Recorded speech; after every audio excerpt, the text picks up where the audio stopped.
Hi guys, it's Minnick from earlylearningmom.com. I'm here today to talk to you guys about a curriculum that I'm reviewing. We're going to be using it with little Z for his second part of kindergarten, I guess you could say. Currently we are going through Bookshark, the preschool edition.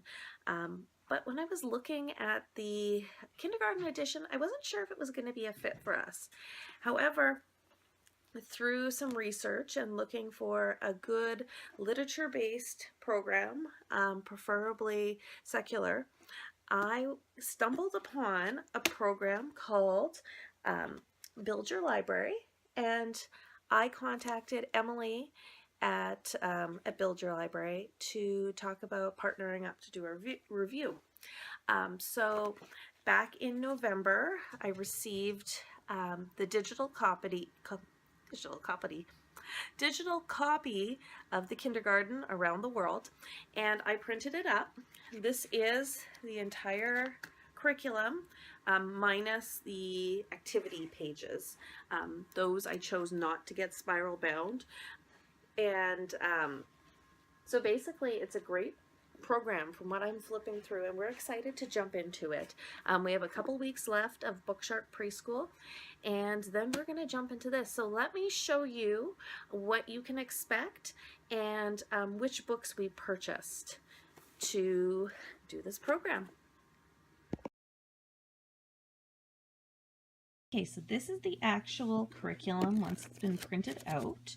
I had it bound at our local Staples, and you don't have to do that. You could hole punch it. I just happen to really like having things bound because I can lay it flat when I'm working with Zakari. So you'll see that the table of contents discusses all the topics we'll be studying this year, which is North America, South America, Europe, Africa, Asia, Southeast Asia, and Australia / New Zealand, Antarctica / the Arctic Circle, and then there it discusses the activity pages. I have here the book list of required reading for the curriculum, and I will go over everything in the book list, but just in case you want to take a peek at it.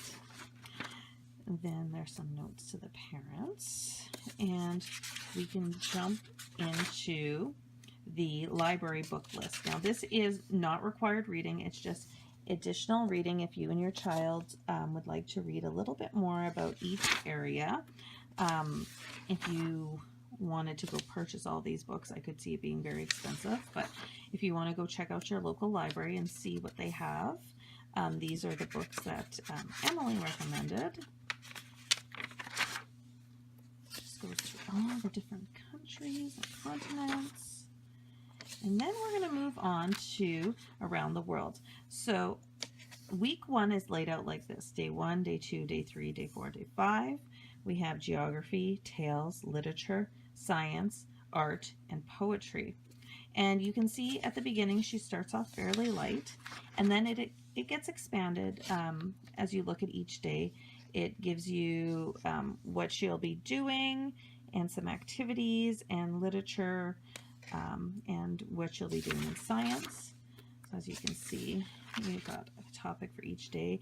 There are some geography links. If you're going to print a map out, there's links that you can go back to and click into and print additional information.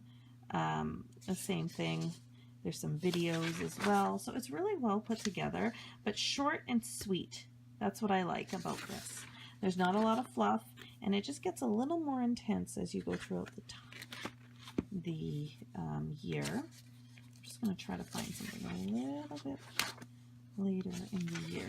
As you can see here, you know, your geography is filled up. We do 1 tale a week.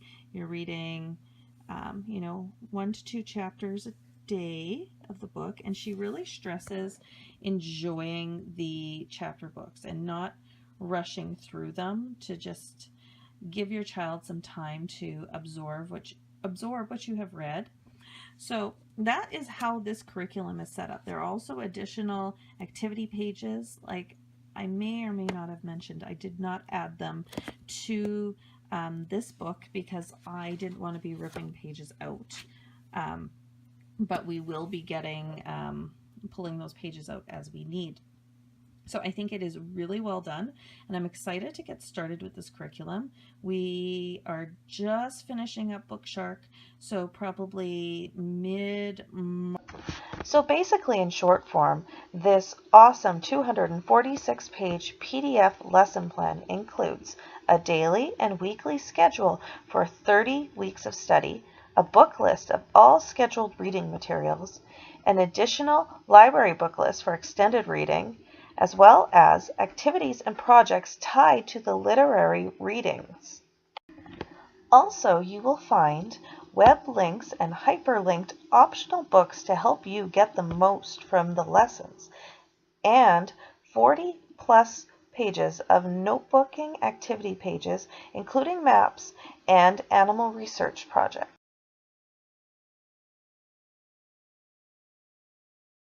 So for geography, we will be using the books Children Just Like Me on the Map, The Great Kapok Tree, Africa is Not a Country, and My Season with Penguins.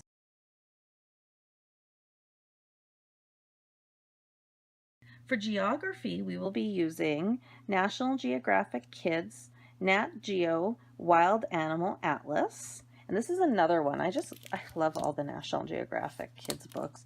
The pictures are just absolutely beautiful. So we will be going through this. We will also be reading Tree of Life, A Drop Around the World, The Bee Tree, Knut. Wait, I never pronounce that right. I will figure out the pronunciation before I read it to my son, but the story about the little polar bear. And On the Same Day in March, A Tour of the World's Weather.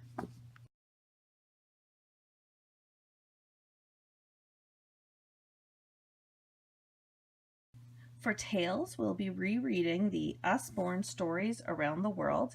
We did read this book in Bookshark Preschool as well. However, the stories in there are just great. We thoroughly enjoy them. They're not really long. They are very entertaining, and Z and I decided that we were going to reread this book just because we enjoyed it so much.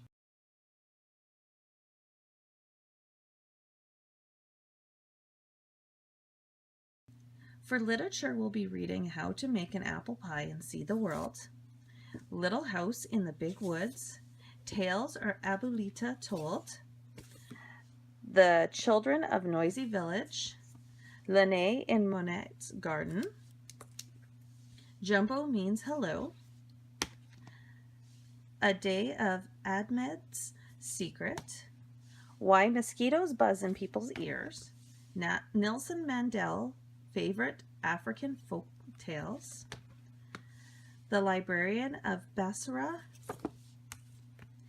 Sammy and the Time of the Troubles, Little Pear, and Elephant Prince, as well as The Mystery on the Great Barrier Reef, Australia, and Mr. Popper's Penguins.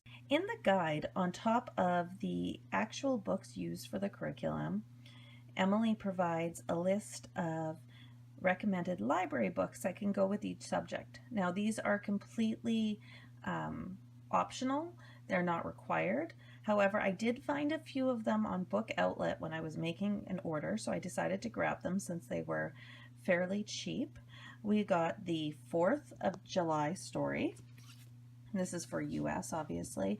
We, the Kids, and I believe it's a story of the Constitution of the United States. We also have How to Make a Cherry Pie and See the U.S., Rocks a Boxin', as well as for Mexico, Too Many Tamales.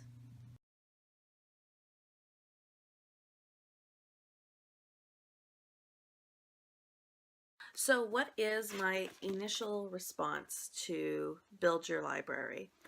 I have to say that I'm super excited to get started. We cannot get through the rest of our curriculum fast enough. I excited to read some of these books, and initially looking through them, like, I really love the illustrations and the topics that we'll be reading about, and they may not have been books that I would have pulled off the shelf myself to read to my children. So it's kind of giving me a new world view, and what I really enjoy about that is I'm going to be learning alongside with little Z. So what you really can't get better than that when you're learning with your child, and the best way to learn is to teach. So I feel that Emily has put together an awesome curriculum. You do not need to do what I did, which is purchase all the books.